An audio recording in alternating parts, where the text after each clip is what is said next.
Hey guys, welcome back to my channel. Joshana here to talk about some friggin' books. So, I clearly don't care about any of this today. My shirt has cat hair on it. It's a pretty sweet shirt though. I've worn it before, but I don't think I've ever showed you guys. My brother got it for me for Christmas a few years ago as a joke, and I was like, yeah, I'm wearing that. Ah! Can you see? It's a kitty cat DJing with pizza in space. It's my favorite. I also have like almost no makeup on and a goiter happening on my chin, and my hair is greasy, hence the headband. But you know what? This isn't a beauty channel, is it? Certainly not. It's a book channel, so we're gonna talk about some books. These are the last 5 books that I read recently. Most of them I read in, well, no, I think 3 of them I read in January, and then 2 of them I started in January, but I just finished like in the last few days, so whatever. Okay, let's get into it. So this one I talked about already because it was my Pusheen-a-Corn pick for January that you guys voted on, and it was The Age of Myth by Michael J. Sullivan. I really liked it. It's a high fantasy, like epic fantasy, and I really liked it. I was pleasantly surprised. I thought I might not be in the mood for it because it was a big book and it's like epic high fantasy, but it read very quickly, easily, I guess. I was into the story and I liked it a lot. And the characters, it just had really good pacing, I felt. It was an 8.12 on my 1 to 10 scale, and that translates into 4 Pusheen-a-Corns. And the next one I read was Far From the Tree by Robin Benway. This was another library book, hence the image, wherever I'm going to put it, that I took back already.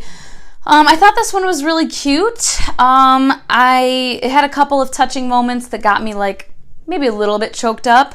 But I was very annoyed with the characters. I know this is what happens with me a lot with like YA contemporary, where there's teenagers and they're being teenagers, but like they're being annoying in my personal, very subjective opinion. You know, having a big secret, but like I think the smart thing to do here is not to tell the people closest to me in my life about this big secret. Like, this can't backfire. We're getting to know each other better. And they're telling me their secrets, but I'm just not going to tell them mine. Nothing can go wrong here, right? Like, come on. Like, have you ever read a book? Like, yeah, it's going to go wrong. It's going to backfire. It's going to blow up all in your face. And so that was kind of bothersome to me because I was just like, oh, God. But it was cute, like I said, a couple of touching moments. And it was an interesting premise, I guess, with the 3 children who were all adopted out and the dynamics between their adoptive families and each other because they had different experiences, and one of them actually wasn't adopted and was in foster care. This is all in the synopsis, so like I'm not spoiling anything. So that was interesting. So I liked it. Overall, on the 1 to 10 scale, I gave it 6.25, which translates to 3 Pusheen-a-Corns. I had a lot of 3-star reads recently. Actually, all of these are 3-star other than The Age of Myth, which was 4. The next one I actually physically own, Days of Blood and Starlight by Laini Taylor. This is book 2 in, I don't know if this trilogy has a specific name, but the Daughter of Smoke and Bone trilogy. I really, really loved Daughter of Smoke and Bone. This one I didn't love as much, but it was still a good book overall. It definitely kind of felt like a middle book, if you know what I mean. Like, not a lot really happened. It just felt a little drawn out. So this one, on my 1 to 10, got 6.87. So a little bit higher than Far From the Tree, but it still translates to 3 Pusheen-a-Corns. The way that the rating system, the 1 to 10 scale, translates, there's no half stars or anything. And the way that Book Roast devised this, I'll explain it in a different video and just link hers. I kind of always link hers below when I talk about it specifically, but she devised it so it's like rating on Goodreads, and Goodreads does not allow you to do half stars, so her scale translates into full like 1, 2, 3, 4, or 5. The next book that I read was an ebook that I do own, which is The Keepers Vow by Francina Simone. And this is like a paranormal urban fantasy, YA urban fantasy. Now, if you guys have been watching me for a hot second, I'm sure you've heard me talk about Francina Simone before. I love her. Like, her discussion videos are just, bar none, the best that I've ever seen on BookTube. Like, she just is very, very, very good at being very succinct, very straightforward, and kind of just no nonsense.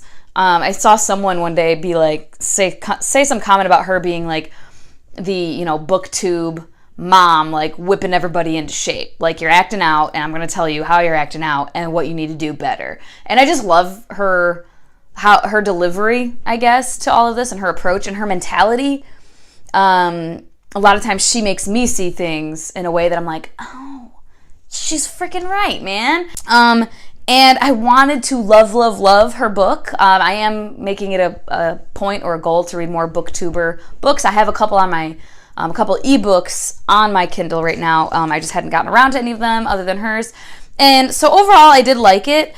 The beginning is kind of what brought it down a little bit for me. The very beginning of the book, the plot, I guess, felt a little up and down, maybe. Like, it was a little disjointed. And at the very beginning, the main character was driving me nuts. Like, just driving me crazy. She was being very self-centered and very whiny. And, like, I didn't care for her. Kind of throughout the book, I didn't love her. And I think that's my biggest thing that made it go down a little bit for me, because the story was interesting with the Guardians and the Keepers and all of this. I thought all that was like super interesting.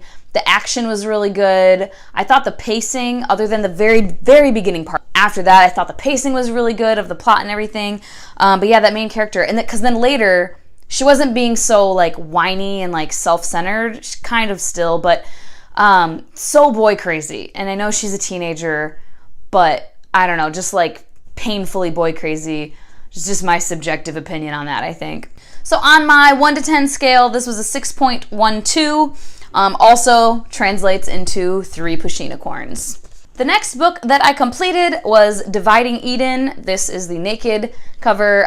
This is borrowed from Elliot Brooks. She lent it to me. It's a YA fantasy, and she told me, she was like, I don't know, you might not love it, but you know, I thought it was fun and entertaining. The thing in this that bothered me though was this constant repetition. There's like this big mystery, these 2 different things kind of that are like a big mystery, an ailment that one of the main characters has. They're twins, and stuff goes down in their kingdom, and like they are pitted against each other to win the throne, right? And I just didn't love their dynamic. They're twins, but like as soon as any like little bit of doubt is put in one of their heads, they're like looking at each other sideways, right? They didn't talk to each other, which is, if you watch me regularly, you know, it's one of my pet peeves in books, is when like you guys could just have a chat and like clear this up. Like, hey, I heard you did XYZ, seems suspicious. Why did you do that? Oh, because ABC. Oh, okay, now I get it. But no, instead they're just like, ooh, they're plotting against me. Let me react. You know what I mean? And that kind of bothered me. And the constant repetition of like, they kept calling it the curse. They're like, oh, the curse. Oh, but he can't do that because of the curse. Oh, she might have the curse. Oh, she has to protect him with the curse. Ooh, the big curse. Hey guys, don't forget about the curse. And it just felt very like, I get it. There's a curse. Like, it almost felt like the writer was like talking down to the reader. You know what I mean? Like, I remember the curse. Like, you've been talking about it quite a bit. I don't need you to mention it like every few pages. So that bothered me. Just a personal thing. But it definitely had entertainment value for sure. And I can see why people would like it a little bit more than I did maybe. I ended up on my 1 to 10 giving this 5.87. Also translates to 3 pushinicorns. This was my lowest rated one of these last 5. But even with that, 3 pushinicorns, I mean, that's, you know, middle of the road. There's nothing wrong with that. Okay, that is all for now. Thank you for your time, guys. If you've read any of these, let me know what you thought. I will talk to you guys next time. Bye-bye.